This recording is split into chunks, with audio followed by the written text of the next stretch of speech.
If you have debris or particles lingering in your pool, but you don't want it going through your filter, you'll need to vacuum them out using the waste setting. That means as you vacuum, the dirty water bypasses your filter and is sent directly out your waste port.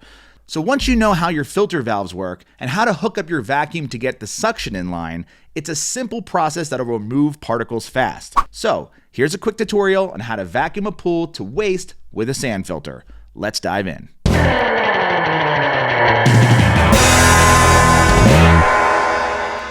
Hey, it's Matt from Swim University, and if you need more help after watching this video, check out our free pool care cheat sheet at swimuniversity.com/cheat sheet. It breaks down everything you need to know about keeping your pool clean and clear, and it's totally free. First, when should you vacuum to waste? You want to vacuum on the waste setting when you need to remove particles or debris from your pool, but you don't want it to go through your filter.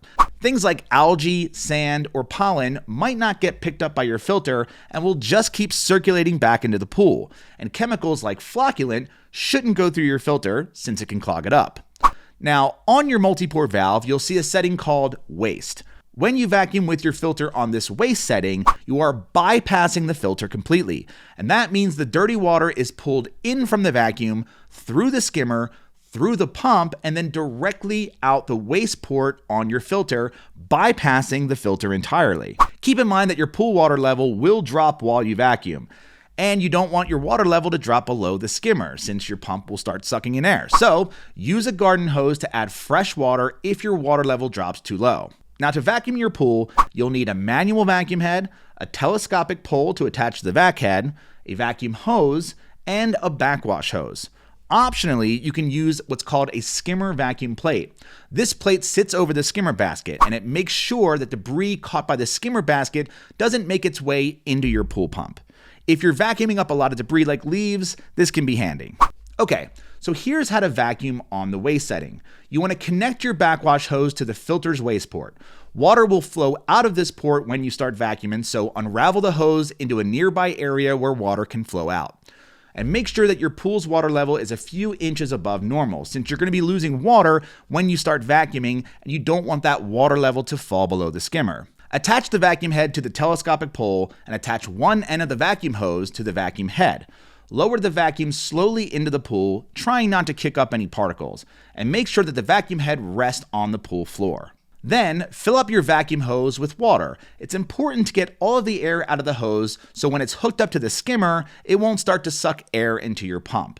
You can do this by submerging the entire hose underwater and waiting a few minutes. Or you can place the loose end of the hose against your return jet while the pump is running. This will push water through the hose and drive all of the air out. Now you should see bubbles rising from the vacuum head on the pool floor. Once the bubbles stop, all of the air is out of the hose. Now it's time to set your filter to waste. Always turn off your pump before turning your multi-port valve, and make sure that the heater is also turned off for this process. Now once the pump is off, set your multi-port valve to waste. Then you want to turn your pump back on. Water should now be flowing out of the backwash hose. Now, connect your vacuum to the skimmer. Remove the pump basket inside the skimmer and, using your hand, block one end of the hose that's filled with water. Then place the hose into the skimmer, making sure it's firmly inserted into the suction hole at the bottom of the skimmer well.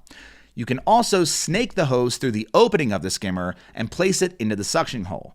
If you're using a skimmer vacuum plate, attach it to the end of the vacuum hose, block the opening with your hand to keep the water inside, and bring it over to the skimmer and skimmer basket. Be sure to create a good seal or suction will be lost. Now it's actually time to vacuum. You want to use long, slow strokes to vacuum the floor of your pool. Rushing will kick up this debris. If the vacuum head becomes stuck to the bottom of the pool, switch off the pump for a second to break the vacuum force and set it free. If this keeps happening or your filter's pressure gauge rises 10 psi above normal, take a break and backwash your filter. And check out our other videos on how to backwash if you need more help. If you vacuum up larger debris like leaves, be sure to check your pump basket periodically while vacuuming. You may have to pause and empty it out, especially if you notice your vacuum is losing suction. Once you've vacuumed up all the visible particles or debris, turn off the pump, disconnect the vacuum, and set the multi-port valve back to filter. You can now run your filter normally. If you notice that your filter's pressure gauge has gone up 5 or 10 psi above normal, you can backwash your filter. And then finally, top off your pool with fresh water if the water level dips significantly while vacuuming. This is also a good time to test the water and add chemicals, since fresh water can dilute your water chemistry. And if you need more help with pool care, be sure to grab our free pool care cheat sheet at swimuniversity.com/cheat sheet. And if you found this video helpful, be sure to subscribe and check out our channel for more tutorials. That's it. Thanks again, and happy swimming.